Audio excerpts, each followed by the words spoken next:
तो बूचा नरसंहार क्या जेलेंस्की की साजिश थी? नमस्कार, आपके साथ मैं हूं लावनी विनीत और आप हमारे वॉर जोन में आ चुके हैं। वो वॉर जोन जो हर रोज रूस और यूक्रेन से जुड़ी हुई पल पल की खबर और जानकारी आपके लिए लेकर आ रहा है। वो वॉर जोन जो ये बता रहा है कि एक तरफ एक जिद है तो दूसरी तरफ है राष्ट्रवाद, पुतिन का राष्ट्रवाद, जेलेंस्की की जिद। रूस और यूक्रेन के बीच की जो कहानी है उसका अंत क्या होने वाला है, इस पर चर्चा हर कोई कर रहा है। लेकिन इन सबके बीच 43वें दिन अगर हम परिस्थिति को देखें तो इस परिस्थिति में बूचा के बाद अब होस्टमोल से भी कुछ ऐसी तस्वीरें आ रही है जहां पर सिर्फ और सिर्फ मौत का सन्नाटा है, जहां पर कब्रगाह बन गया एक हंसता खेलता शहर है। लेकिन इसके लिए क्या सीधे सीधे रूस को जिम्मेदार ठहरा देना सही होगा या फिर इस सबके पीछे है एक बड़ी साजिश उस जेलेंस्की की जिसकी जिद ने हंसते खेलते यूक्रेन को तबाह कर दिया है। आज इसी पर हम करने वाले हैं खुलकर बहस, बड़े चेहरों के साथ, बड़े सामरिक रणनीतिक विशेषज्ञों के साथ। लेकिन उससे पहले बीते 24 घंटे में क्या हुआ है, आइए जल्दी जल्दी 24 घंटे के अपडेट्स आपके बीच रखते हैं। रूस और यूक्रेन की अगर बात की जाए तो खास तौर से एक तरफ रूस है जो रुकने को तैयार नहीं और एक तरफ यूक्रेन है जो झुकने को तैयार नहीं। लेकिन इस 24 घंटे में हुआ क्या है, वर्ल्ड वॉर ब्रेकिंग इस वक्त आपके सामने 10 पॉइंट्स में हम रखने वाले हैं। जल्दी जल्दी अपडेट्स।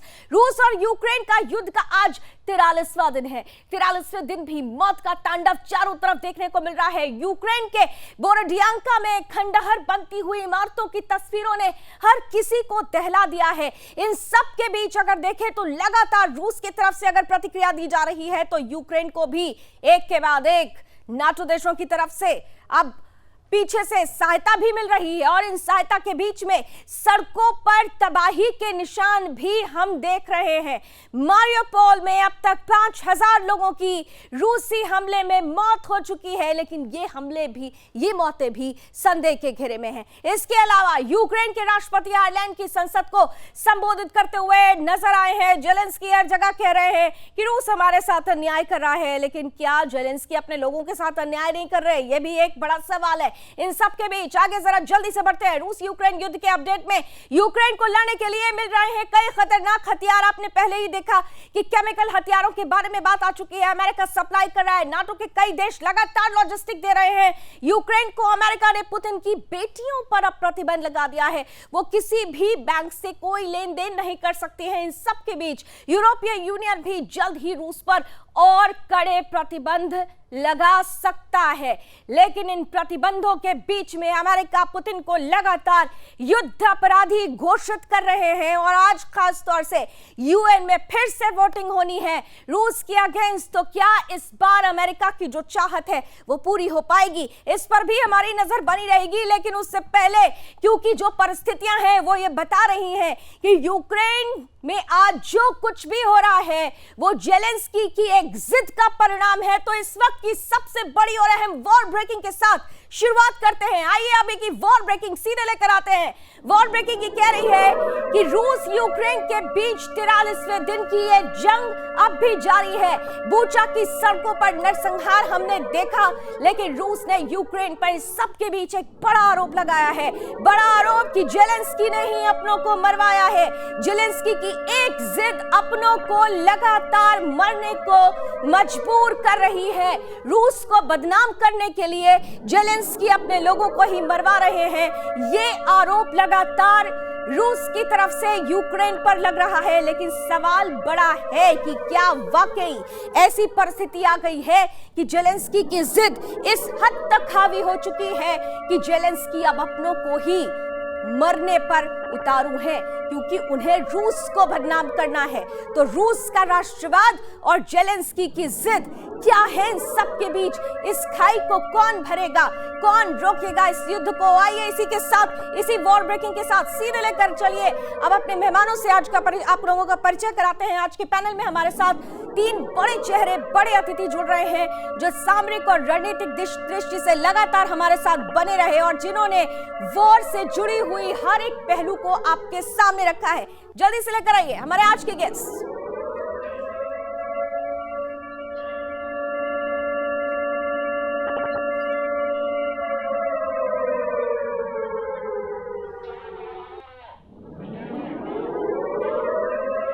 और देखिए जल्दी से जरा स्क्रीन पर ले आइए हमारे आज के मेहमानों को। हमारे साथ इस वक्त जुड़ चुके हैं जाने माने फॉर्मर डिप्लोमेट हैं और हम रक्षा विशेषज्ञ भी मानते हैं, विदेशी मामलों के जानकार भी मानते हैं। कमर आगा साहब हमारे साथ जुड़ चुके हैं। इसी के साथ साथ हमारे साथ जुड़ चुके हैं जाने माने डिफेंस एक्सपर्ट कर्नल शैलेंद्र भी हमारे पैनल का हिस्सा बन चुके हैं। जल्दी से जरा स्क्रीन पर लेकर आइए। कमर आगा साहब आपके साथ शुरुआत करती हूँ मैं। खास तौर से जो परिस्थितियां बनी है, हर कोई नरसंहार की बात कर रहा है, लेकिन इस नरसंहार के लिए केवल रूस की तरफ इशारा इसलिए हो रहा है क्योंकि रूस यूक्रेन पर आक्रमण कर चुका है। दूसरी तरफ जेलेंस्की की भी जिद है। जेलेंस्की की जिद कहीं इस बड़ी साजिश की रचनाकार तो नहीं है कमर आगा साहब? बिल्कुल जी, बिल्कुल सही है। सबसे पहले तो मैं बता दूं, मैं कभी डिप्लोमेट नहीं रहा हूं। मैं जर्नलिस्ट हूं और इंटरनेशनल अफेयर्स और स्ट्रेटेजिक मामलों का एनीवे जो। और प्रणय सिन्हा सर भी हमारे साथ जुड़ चुके हैं, हम स्क्रीन पर नजर आ रहे हैं। सर आपका भी बहुत बहुत वेलकम। हमारे साथ प्रणय सर भी जुड़ चुके हैं, वाइस मार्शल हैं जी। कमर सर कंटिन्यू करें प्लीज जी। पहली बात तो यह है कि यूक्रेन के अंदर इतने ज्यादा बड़ी संख्या में बहुत से देशों के जो वहाँ पे लोग हैं, मर्सिनरीज जिनको कहा जाता है, जिनको पैसा दे के भेजा गया है, यूरोपियन, अमेरिकन और बहुत से देशों के हैं, और वो हर तरह के काम कर रहे हैं। वो अलग अलग कंट्रीज की इंटेलिजेंस एजेंसीज से भी जुड़े हुए हैं। और ज़ेलेंस्की जो है ये बेसिकली जो काम कर रहे हैं, वो जो भी उनसे अमेरिका या यूरोप के जो शासक हैं जो उनसे करवाना चाहते हैं, वो उनके इंटरेस्ट में कर रहे हैं। उन्होंने अभी तक कोई काम ऐसा नहीं किया जो यूक्रेन के इंटरेस्ट में हो। नरसंहार के बारे में भी ये शुबा है बहुत से लोगों को कि उसमें हो सकता है कि कुछ ऐसा तो नहीं कि कहीं उसमें कुछ मर्सिनरीज का इन्वॉल्वमेंट देखा जा रहा है। दूसरी बात ये है कि रशियन फोर्सेस काफ़ी डिसिप्लिन है और हमने उनको अफ़गानिस्तान में भी देखा। अफ़गानिस्तान में जितनी तबाही स्कूल, कॉलेज और डेवलपमेंटल सेंटर्स पे जितनी होती थी, तालिबान या दूसरे आतंकी करते थे, रशियंस बल्कि उल्टा वहाँ पे बना रहे थे स्कूल, कॉलेजेस और लड़कियों की तालीम पे काम कर रहे थे। मेरा कहने का मतलब ये है कि पिछला रिकॉर्ड इनका ठीक है। अब इसके बारे में यूक्रेन की रिपोर्ट मैं समझता हूँ हम लोग को थोड़े दिनों में और वेट करना चाहिए, पता चलेगी। एक बात और भी है, नरसंहार होता है, इसका सबको खंडन करना चाहिए, लेकिन इस पर कोई बगैर इंक्वायरी के 24 घंटा भी नहीं हुआ था कि उन्होंने डिक्लेयर कर दिया कि रशिया का इन्वॉल्वमेंट है। और फिर फौरन डिक्लेयर, फिर उसके बाद पुतिन को उन्होंने डिक्लेयर कर दिया वार क्रिमिनल है। ये कोई तरीका है इस तरह की? तो ये जंग बेसिकली अमेरिका और रशिया के बीच। बिल्कुल, पहले जांच और उसके बाद आप जांच में जो परिणाम निकले उसके लिए आप सामने रख सकते हैं। कर्नल शैलेंद्र, मैं आपके पास ही आती हूँ इसी पॉइंट को आगे ले जाते हुए कि जो परिस्थितियां बनी हुई है, आपने पहले भी कहा था कि देखिए एक तरफ जिद है, एक तरफ राष्ट्रवाद है, लेकिन इन सबके बीच में नरसंहार हुआ जो गलत है। हम इसका पूरी तरह से इसकी निंदा करते हैं, लेकिन नरसंहार करने वाला कौन है? इसके लिए तो कह रहे ना कि यहाँ तो दिख रहा है क्योंकि रूस ने अटैक किया इसलिए दिख रहा है, लेकिन कभी कभी जो दिखता है वो सच नहीं होता है। जेलेंस्की की साजिश क्या जेलेंस्की की जिद का परिणाम नहीं हो सकती? मैं चाहूंगा इस बात को हम इवैल्यूएट करें बड़ा निष्पक्ष होकर जी, तो हम ये जरूर कह पाएंगे, ये जरूर देख पाएंगे। आप लड़ाई में एक्सपेक्ट क्या कर रहे थे?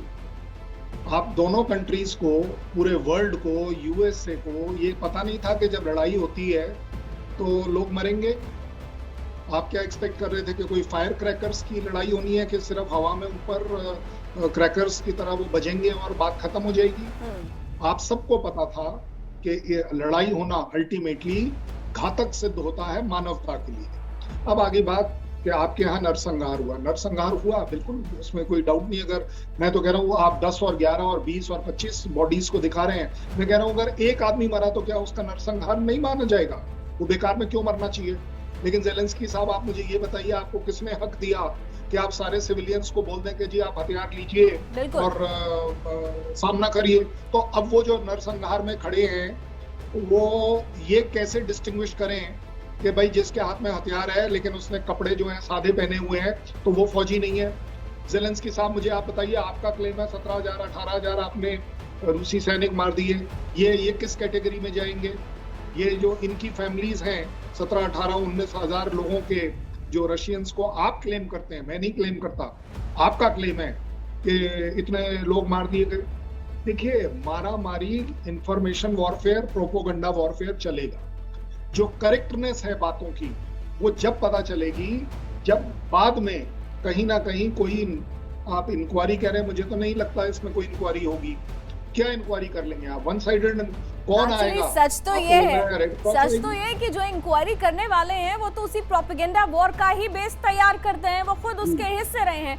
तो हम बिल्कुल निष्पक्ष होकर हम इसका जो प्रतिफल आएगा उस पर थोड़ा संदेह है। लेकिन प्रणय सर, इतना जरूर है कि जो परिस्थितियां यूक्रेन में बनी हैं, अभी हम जितने भी डिस्कशंस फॉर लास्ट 43 डेज हम देख रहे हैं, लगातार कहा जा रहा है कि रशिया हैड डन रॉन्ग, लेकिन किसी का राष्ट्रवाद और किसी का जिद, यहां पर हमें तौलना होगा कि किसका पलड़ा ज्यादा भारी है। और इन सब के बीच में अगर बूचा या होस्टोमोल या मारियोपोल से मरने की खबरें आती हैं, लोगों की कब्रगाह बनती हुई नजर आती है, तो सीधे रशिया की तरफ पिन पॉइंट कर देने वाले वही लोग हैं जिन्होंने इस पूरी लड़ाई की रूपरेखा लिखी हुई है। प्रणय सर, एकदम लावनी जी, आप एकदम सही कह रही हैं। ये जिद है जेलेंस्की का, और ये जिद को मजबूत कर रहे हैं बूढ़े बाइडेन साहब, और पूरा वेस्टर्न यूरोप पूरा इनके पीछे लगा हुआ है। उन लोग को लग रहा है कि शायद इसी की वजह से पुतिन शायद हट जाएं, पुतिन को हरा दिया जाएगा। और इस पूरे अहंकार का वजह बाइडेन और नाटो मतलब वेस्टर्न यूरोपियन कंट्रीज इसको लगातार इसको वो कर रहे हैं। इंफॉर्मेशन वारफेयर है, प्रोपेगेंडा वारफेयर है। आप जो कह रही हैं सच है, क्योंकि बहुत सी खबरें रूस से आई हैं कि जितने बहुत सी लाशों को ऐसा जी प्लीज कंटिन्यू चलने लगी। कहने का मतलब कि ये पूरा फेक नैरेटिव है, और कुछ छोड़ दिए थे रशियन ने 2-3 अप्रैल को, और ये सब चीजें 4 दिन के बाद दिखाई जा रही हैं। मतलब बहुत प्रिपरेशन हुआ है, लोगों ने वहां पे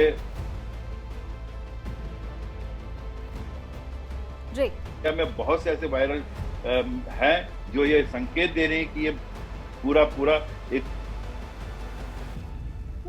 प्रोपेगेंडा। सर, आपकी ऑडियो में थोड़ी सी प्रॉब्लम है, मैं आऊंगी आपके पास, लेकिन इतना तो जरूर है जो परिस्थितियां यूक्रेन में बन रही है, जिसे लेकर ये अंतर्राष्ट्रीय कोर्ट तक जाने की बात कर रहे हैं, लेकिन वहां पर सवाल ही उठता है कि मरने वाले और मारने वाले ये तय कौन करेगा। मृत्यु हो रही है, लोग मारे गए हैं, लोगों की मौतें हुई हैं, लेकिन उनको मारा किसने? डायरेक्ट अगर आप रशिया की तरफ उंगली करते हैं तो फिर 4 उंगली आपकी तरफ भी होती है जेलेंस्की साहब, क्योंकि आपकी ही जिद है, आपकी ही जिद ने अपनों को इस हद तक पहुंचा दिया कि वो मर रहे हैं। बिल्कुल निष्पक्ष इंक्वायरी हो, और इन सबके बीच में कुछ और वॉर ब्रेकिंग्स आ रही हैं। सब मैं आप लोगों के पास लौटती हूँ, जरा जल्दी से अभी की वॉर ब्रेकिंग की तरफ रुख करेंगे। इस वक्त की कुछ और बड़ी खबरें जो लगातार रूस और यूक्रेन से आ रही हैं, जो ये बता रही है कि रूस और यूक्रेन में हर पल तस्वीर बदल रही है। वॉर ब्रेकिंग, संयुक्त राष्ट्र मानवाधिकार की सदस्यता पर यूएन में वोटिंग होनी है, और यूएन में आज भारत रूस की दोस्ती की अग्नि परीक्षा है। यूएन में वोटिंग से होगा रूस पर बड़ा फैसला। वोटिंग से दूरी बनाना भारत के लिए थोड़ा मुश्किल हो रहा है। इसके पहले जितनी बार भी वोटिंग्स हुई उसमें भारत ने नहीं हिस्सा लिया, लेकिन इस बार ये कहा जा रहा है कि भारत के लिए ये अग्नि परीक्षा है, क्योंकि भारत और रूस की दोस्ती की आज अग्नि परीक्षा होनी है। इन सब के बीच एक और बड़ी खबर, एक और वॉर ब्रेकिंग साथ का साथ आ रही है। बूचा में यूक्रेनी फौज का स्पेशल ऑपरेशन चल रहा है। बूचा में स्पेशल ऑपरेशन के दौरान आर्मी कमांडोज ने कुछ लोगों को पकड़ा है, कुछ संदिग्धों को पकड़ा है, और ये कहा जा रहा है कि इन पर रूसी जासूसी करने का शक है। तो ये 2 बड़ी खबरें, 2 वॉर ब्रेकिंग हमने बैक टू बैक आपको दिखाई, और तीनों मेहमानों से अब जल्दी इस पर एक रिएक्शन लेते हैं।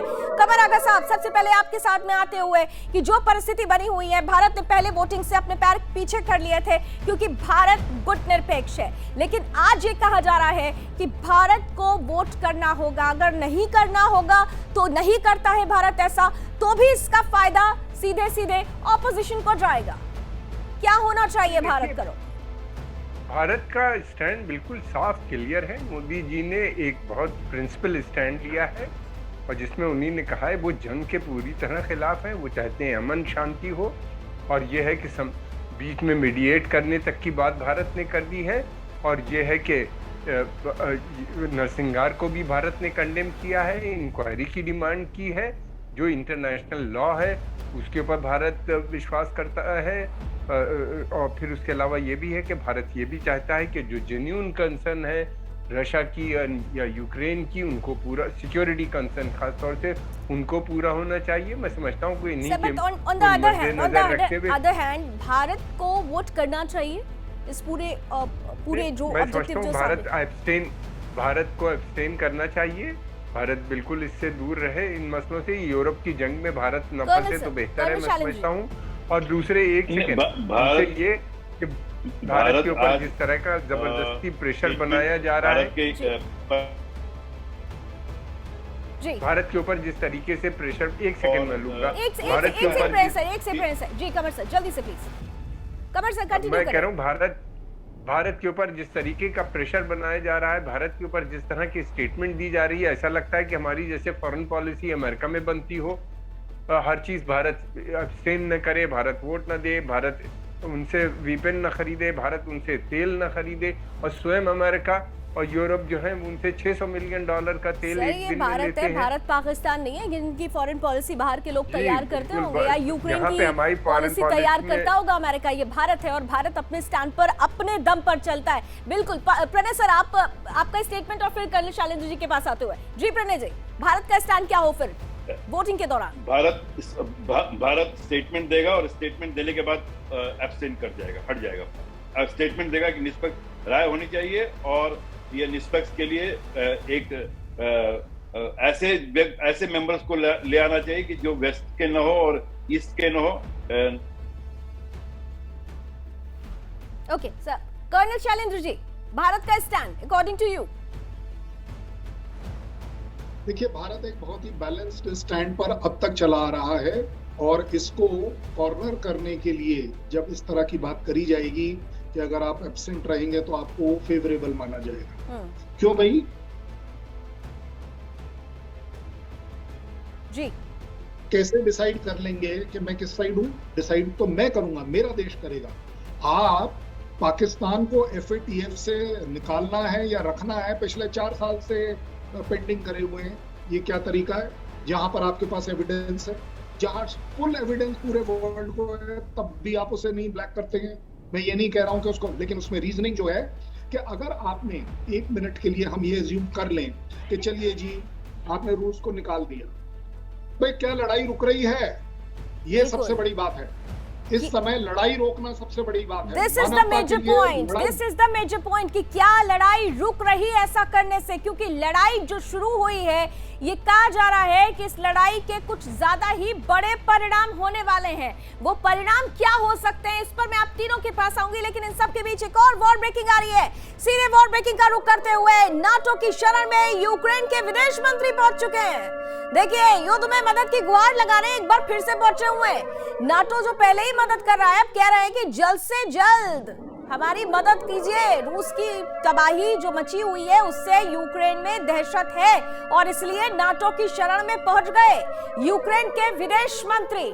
वो नाटो जिसमें जाने की जिद ने ही यूक्रेन को तबाही पर पहुंचा दिया, और इन सब के बीच थमता हुआ नहीं दिख रहा है रूस और यूक्रेन का संघर्ष। आज भी 43वें दिन ये संघर्ष जारी।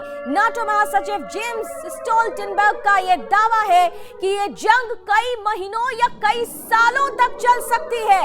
नाटो सहयोगियों का लगातार यूक्रेन को मदद देना ये बता रहा है कि ये जंग अभी रुकने वाली नहीं है। कर्नल शैलेंद्र, आपके पास ही आते हुए, आपने बिल्कुल सही कहा कि क्या इसके बाद भी युद्ध रुकेगा, क्योंकि यहां तो देखिए नाटो की तरफ से कह दिया गया कंटिन्यू रखेंगे हम जो मदद देनी है। कर्नल सर, मैं जो कह रहा हूं उसमें मेरा कहने का मतलब ये है, आप हमारे ऊपर प्रेशर जरूर रखिए कि हमें एक साइड लेनी है और सही साइड लेनी है, लेकिन लड़ाई रोकने की फिर जिम्मेवारी आपकी होनी चाहिए। मैं वोट करने को तैयार हूँ, आप रोकिए लड़ाई, उसमें शक क्या है?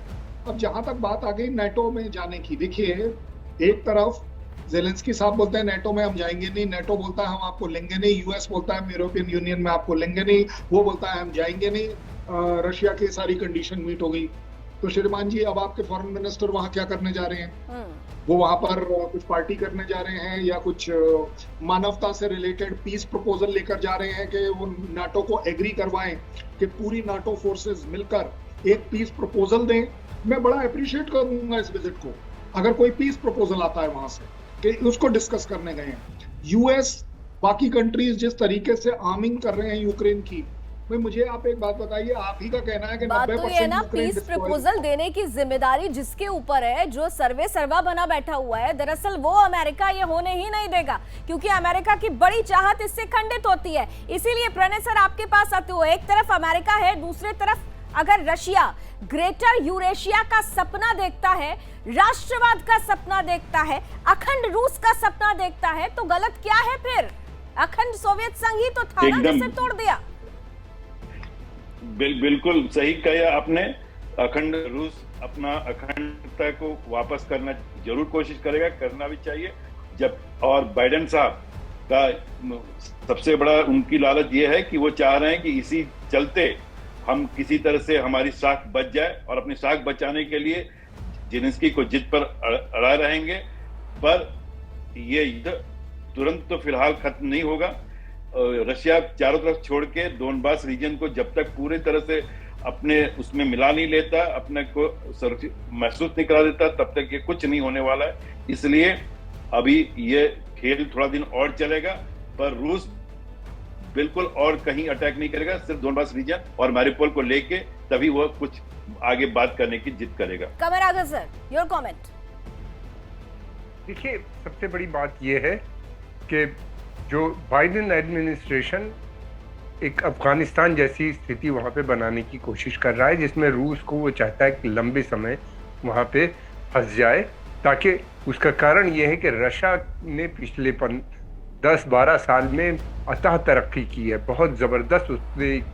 उसका इकोनॉमिक डेवलपमेंट भी हुआ, साथ में टेक्नोलॉजिकल डेवलपमेंट भी जो हुआ है उसका वो बहुत हुआ। फिर रशियन वेपन सिस्टम या रशियन टेक्नोलॉजी जो है वो यूरोपियन अमेरिकन वेस्टर्न टेक्नोलॉजी से सस्ती होती है, ज़्यादा मजबूत होती है, स्पेयर पार्ट सस्ते होते हैं, और वो ज्वाइंट प्रोडक्शन, को प्रोडक्शन में दूसरे मुल्कों के साथ भी बनाने पे तैयार हैं। वो भारत के साथ भी उन्हीं ने हमारे यहाँ ब्रह्मोस बनाई है और दूसरे सिस्टम बनाए हैं।